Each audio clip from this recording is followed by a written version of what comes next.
नमस्ते everyone, my name is Nitin. आज का वीडियो है बैंक ऑफ इंडिया स्टॉक पर। आज के वीडियो में हम देखने वाले हैं टेक्निकल चार्ट हमें क्या बताना और समझाना चाहता है। सबसे पहले आपको बता देता हूं, ये वीकली चार्ट मैंने ओपन किया हुआ है।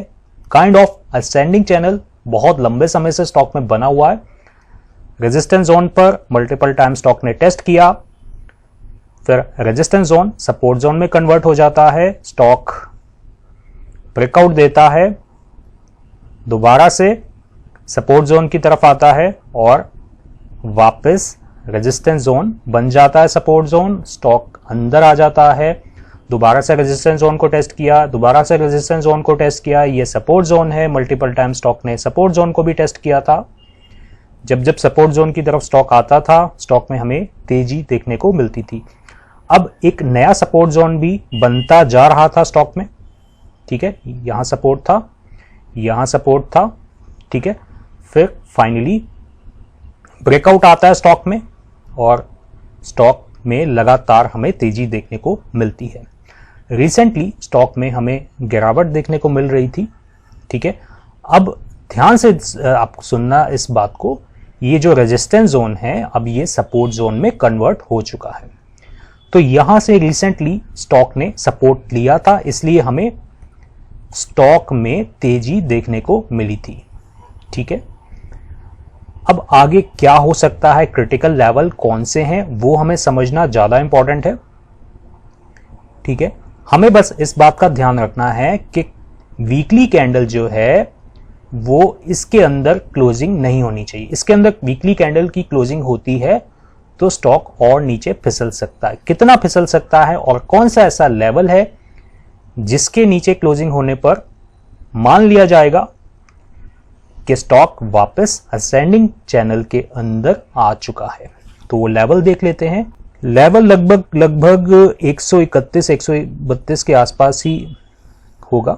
ओके, तो इसका लो हम उस लेवल को रख लेंगे, ठीक है।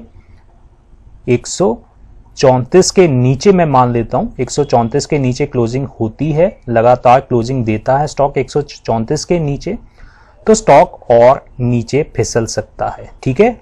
तो पहला लेवल हम रख लेते हैं जो सपोर्ट होगा 134। इसके नीचे वीकली कैंडल की क्लोजिंग होती है तो मान लिया जाएगा कि ब्रेकडाउन आ चुका है, चैनल के अंदर स्टॉक वापस आ चुका है। अब सवाल आता है 134 के नीचे क्लोजिंग देने पर अगला लेवल, क्रिटिकल लेवल कौन सा होगा। तो अगला जो क्रिटिकल लेवल है मुझे लगता है ये वाला क्रिटिकल लेवल होना चाहिए, क्योंकि यहां पर भी एक रेजिस्टेंस बनता जा रहा था। ध्यान से देखेंगे, आपको खुद से समझ में आने लग जाएगा चार्ट आपको क्या बताना चाहता है, ठीक है। आई होप इतना समझ आ गया होगा आपको। तो ये वाला जो लेवल है ये मैंने निकाल के पहले से ही रखा है, 126 लेवल है, ठीक है। अब इसकी कंफर्मेशन भी लेते हैं। 126 मजबूत सपोर्ट हो सकता है, क्रिटिकल लेवल हो सकता है या नहीं। तो यहां पर अगर आप ध्यान देंगे, एक राउंडिंग बॉटम भी बना था स्टॉक में, ठीक है। राउंडिंग बॉटम का ब्रेकआउट आया था उसके बाद, और राउंडिंग बॉटम जो है वो भी 126 के लेवल के आसपास है, ठीक है।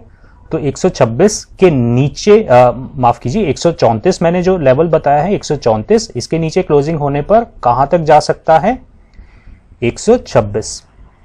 और 126 के नीचे वीकली कैंडल की क्लोजिंग होती है तो डेफिनेटली बिल्कुल भी अच्छा नहीं सिग्नल माना जाएगा, फिर फाइनल सपोर्ट जोन तक आ सकता है, ठीक है। तो ये वाले जो लेवल्स हैं ये क्रिटिकल लेवल्स हैं, इस बात का ध्यान रखना है आपको। इस लेवल के आसपास स्टॉक आएगा, बाउंस बैक भी देखने को मिल सकता है, ठीक है। ऑलराइट, तो आई होप आपको समझ में आ गया होगा। अब बात आती है स्टॉक में तेजी कब होगी, अप ट्रेंड दोबारा से कब आएगा। तो वो वाला जो लेवल है वो भी मैं आपको बता देता हूं। जब तक स्टॉक, देखिए, जब तक 151 मान लेते हैं, चलिए 152 सेफर साइड ले लेते हैं, 152 के ऊपर क्लोजिंग नहीं देगा, 152 के ऊपर क्लोजिंग नहीं देगा, तब तक रिस्क बना हुआ है स्टॉक में। 126 तक आने का रिस्क डेफिनेटली बना हुआ है।